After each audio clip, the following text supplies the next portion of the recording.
Andhra Pradesh Bharatiya Janata party అధ్యక్షురాలు parliament సభ్యురాలు పురంధరేశ్వరి గారు, అదేవిధంగా శాసన మండలి సభ్యులు మాజీ అధ్యక్షులు సోము వీర్రాజు గారు, అదేవిధంగా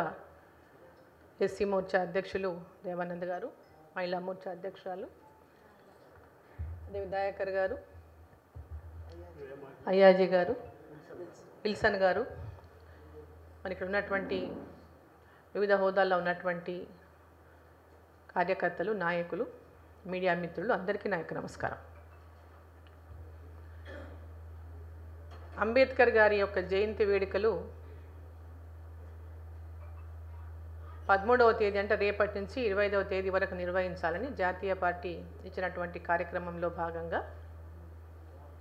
ఇది ప్రతి సంవత్సరం కూడా నిర్వహిస్తున్నటువంటి కార్యక్రమం, ఇదేం కొత్త కార్యక్రమం కాదు. ఈ కార్యక్రమంలో ఈ వేడుకలను గొప్పగా జరుపుకోవాలని, వారి ఆశయాలను వారి స్ఫూర్తితో గ్రామ గ్రామానికి కార్యకర్తలు వీటిని తీసుకెళ్లేటటువంటి విధంగా ఈరోజు ఇక్కడ ఆంధ్రప్రదేశ్లో నిర్వహిస్తున్నటువంటి కార్యశాలలో మరి ఇక్కడ నేను పాల్గొనడానికి రావడం జరిగింది. ఇంతకుముందు అధ్యక్షురాలు చెప్పినట్టు పార్లమెంటు ఎన్నికల సమయంలో కాంగ్రెస్ పార్టీ బీజేపీ అధికారంలోకి వస్తే రాజ్యాంగాన్ని మార్చేస్తారు అని ఒక దుష్ప్రచారాన్ని దేశవ్యాప్తంగా తీసుకెళ్లడం వల్ల ప్రజల లోపల ఉన్నటువంటి అనుమానాలను తొలగించడానికి భారతీయ జనతా పార్టీ అంబేద్కర్ గారిని గౌరవించినటువంటి అనేక విషయాలను ప్రజల్లోకి తీసుకెళ్లడానికి కాంగ్రెస్ పార్టీ అంబేద్కర్ గారిని ఎన్ని రకాలుగా అవమానించిందో ఆ అవమానాలను ప్రజల లోపల తేట తెల్లని చేయడానికి ఇంతకుముందు పురంధరేశ్వరి గారు చెప్పారు. అంబేద్కర్ గారిని ఆనాటి కాంగ్రెస్ పార్టీ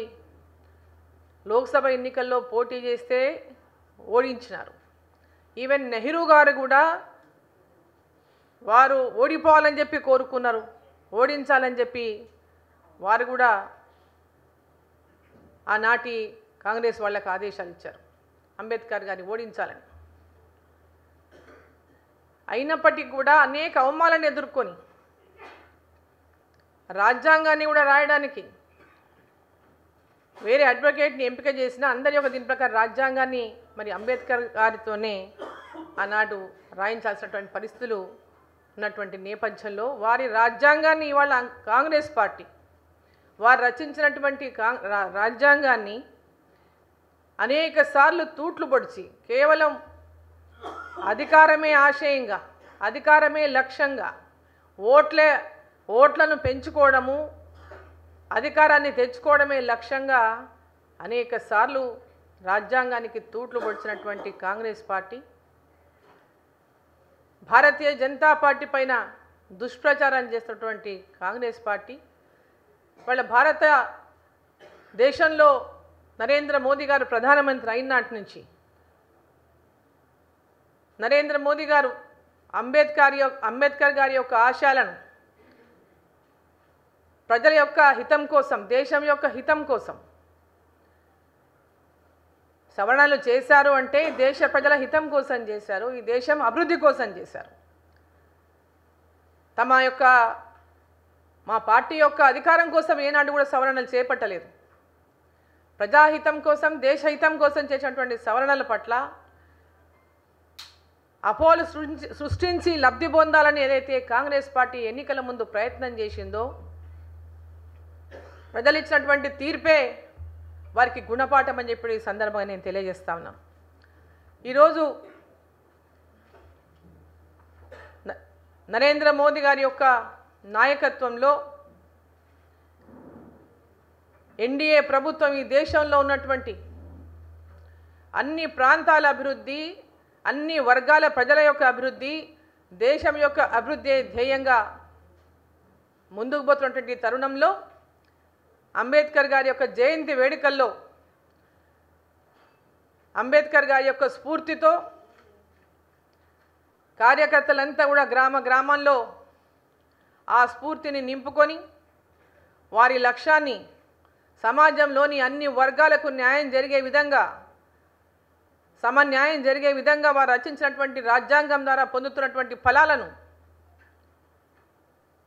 ఆ ఫలాలను అందించే విధంగా ఈరోజు భారతీయ జనతా పార్టీ ఎన్డీఏ ప్రభుత్వం చేస్తున్నటువంటి కృషిని, అంబేద్కర్ గారి యొక్క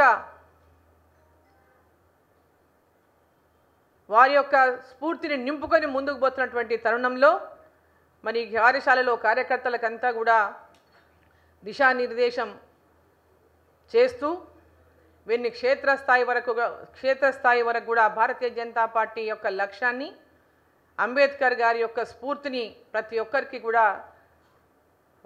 తెలిసేటటువంటి విధంగా ఈ కార్యక్రమాలను ఇక్కడ ఏర్పాటు చేసుకోవడం జరిగింది. ఈ కార్యశాలను ఇక్కడ ఏర్పాటు చేసుకోవడం జరిగింది. మరి ఈ కార్యశాలలో కార్యకర్తలంతా కూడా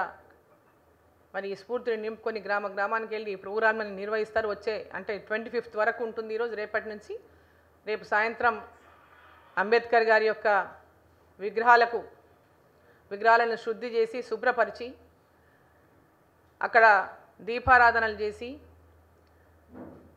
ఎల్లుండి వారి జయంతి సందర్భంగా పూలతో అలంకరించి వారికి పూలమాలను సమర్పించి వారికి ఘనమైనటువంటి నివాళులు అర్పించి వారి స్ఫూర్తిని నింపుకొని గ్రామ గ్రామాలకు వెళ్ళి కార్యక్రమాలు భారతీయ జనతా పార్టీ చేపడుతుంది. ప్రజల్లోకి వాస్తవాలను తీసుకెళ్తుంది. కాంగ్రెస్ పార్టీ చెప్తున్నటువంటి అబద్ధాలను తిప్పికొట్టేటటువంటి విధంగా వాళ్ళు చేసిన మోసాలను, వాళ్ళు చెప్తున్నటువంటి అబద్ధాలను, వాళ్ళు చేసినటువంటి అవమానాలను ఏ విధంగా అంబేద్కర్ గారు ఎదుర్కొన్నారు, భారతీయ జనతా పార్టీ అంబేద్కర్ గారి యొక్క రాజ్యాంగాన్ని ఏ విధంగా గౌరవించింది, వారి స్ఫూర్తిని నింపుకొని ఏ విధంగా ముందుకెళ్తా ఉన్న విషయాల పట్ల కూడా అందరికీ కూడా అవగాహన కల్పించేటటువంటి విధంగా ముందుకెళ్తారు.